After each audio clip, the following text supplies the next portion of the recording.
the public to some of the issues that are affecting us. And it is a platform of the truth in terms of what is happening with the affairs of Trinidad and Tobago. So before I begin my contribution, I would just like to extend hearty congratulations to the political leader of the United National Congress, Mrs. Kamala Persad-Bissessar, of Senior Counsel, not a note-taker, and the team of NATEX, which I am now elected to serve on, in terms of taking the United National Congress forward and forward into government by removing this wicked, uncaring, and corrupt PNM administration led by Keith Christopher Rowley. And tonight I want to tell you about the failures of this government, because I have tried very hard and I've searched very long to find one achievement of this government, and I have failed to do so, because there's a plethora and a litany of failures that this government has presided over. Earlier, Dr. Gopi Singh would have told us about the failures in the education system. We would have heard about failures in the healthcare system. We would have heard about failures in the economy. And tonight I want to tell you about the failures with respect to national security in Trinidad and Tobago. And I don't need to take you back very far, because just a few hours ago, Trinidad and Tobago witnessed mayhem. The city of Port of Spain was in crisis. And where was the Prime Minister? He is abroad in Suriname. Where is the acting Prime Minister? Not a word. You know who we heard of? We heard about the Minister of Rural Development and Local Government. He gone on the beatum. I know the beatum was being flooded with tire, not water, you know. And this man appeared there because these people don't know how to stay in their lane. Because when you have an incompetent minister like Fitzgerald Hines, how would you expect to feel safe? Because if he went on national TV and declared that his job as Minister of National Security is not to make the citizens feel safe. So tonight, on this platform, we are calling for Minister Hines to go. You are totally incompetent. You have failed to protect the citizens of Trinidad and Tobago. You have failed. You have failed. Crime is out of hand. Look at what happened this weekend. Look at what happened. So almost 16 of our citizens died, were murdered. According to Senator Wade Mark today in the Senate, that the blood of our citizens were being soaked in the soil of our country. Today, how can we feel proud of this government after spending billions of taxpayers' dollars? What they have to show for it? Absolutely nothing.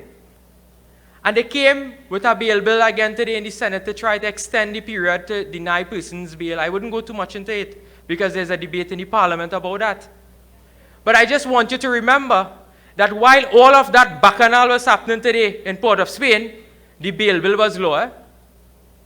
Just remember that. And they are saying that that is part of their solution to fight crime. That bail bill is totally unconstitutional and does not work. And then when the government have no plans and they have no policies, they tend to lie. This is a lying government. We have seen a lying, disgraced Attorney General, and he's allowed to lie.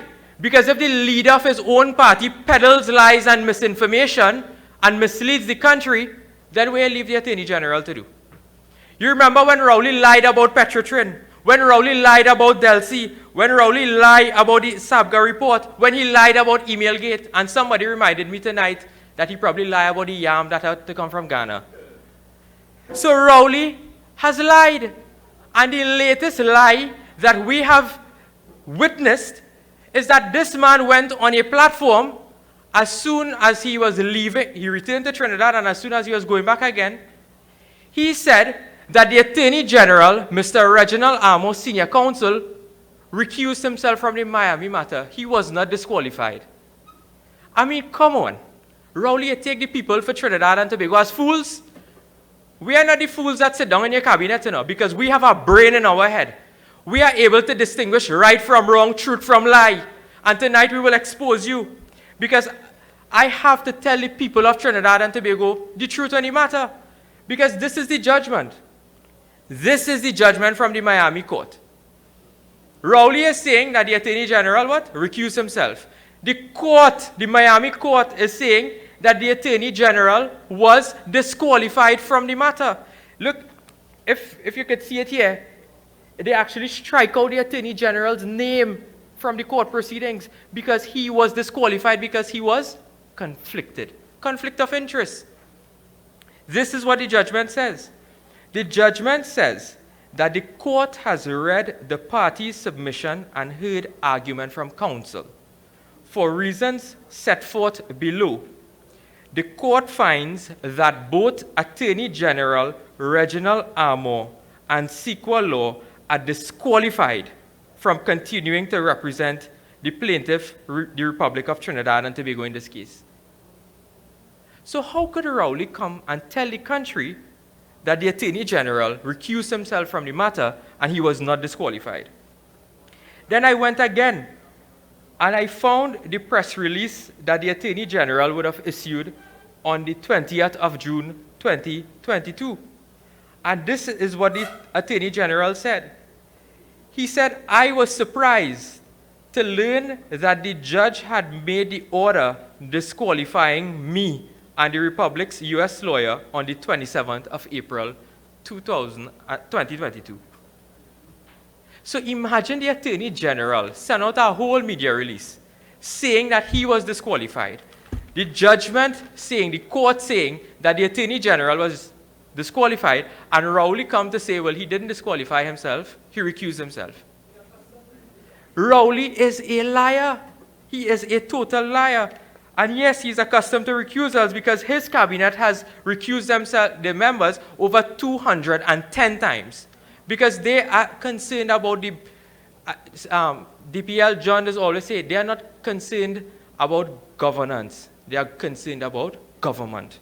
Because why? That is where money and benefits are. They are not concerned about the ordinary man in Trinidad and Tobago.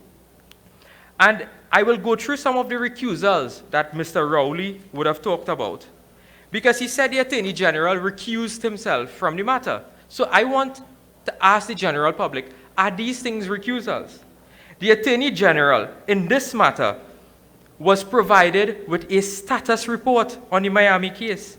He was involved in the logistics for the trial. Is that a recusal?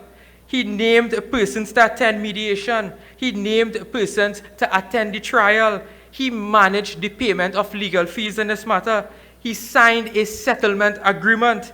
He spoke to the legal team in the U.S. on 3 separate occasions, on the 30th of March, on the 10th of April, and on the 14th of April. He was involved in the logistics to bring and house witnesses from Trinidad and Tobago for the trial. He authorized the dropping of certain claims brought by the government in the Miami court. Mr. Armour was named as a witness on the witness list filed in the matter. Mr. Armour swore an affidavit in this matter to oppose the application to disqualify him. So, Mr. Armour and Mr. Prime Minister, if you were not disqualified from the matter, why did you file an appeal? Why? Why did you file an appeal to overturn the judge's decision to disqualify you from the matter? So tonight, those are the lies that we wish to correct on behalf of the people of Trinidad and Tobago. Because Rowley, we cannot trust what Rowley continues to tell us. Because Rowley thinks that the country is all PNM. But Rowley, you will soon get a wake-up call. This is not PNM country. This is Trinidad and Tobago, where every creed and every race will find an equal place. So don't try, no smart shot with us. We will continue to expose your lies. We will continue to expose your incompetence. And we will continue to move the people of Trinidad and Tobago until you and your government is removed from the doors of power, the corridor of power, and replace Kamla Persad-Bissessar and a UNC government in power to work for the people of Trinidad and Tobago. Because in the past, we have shown that we were allowed to keep the people of this country safe. Dr. Gopi Singh, while he was serving as the Minister of Education, ensured that the children had a proper education. When we had health ministers who ensured that the healthcare system was working. When we had housing ministers to ensure that people had shelters. The UNC government has a proven track record, and we will remove you, Rowley, from government and ensure that a UNC government replaces you for the benefit of the citizens of Trinidad and Tobago, and I thank you very much. We're moving this people's revolution, my brothers and sisters. Let's all walk together as one. This revolution is a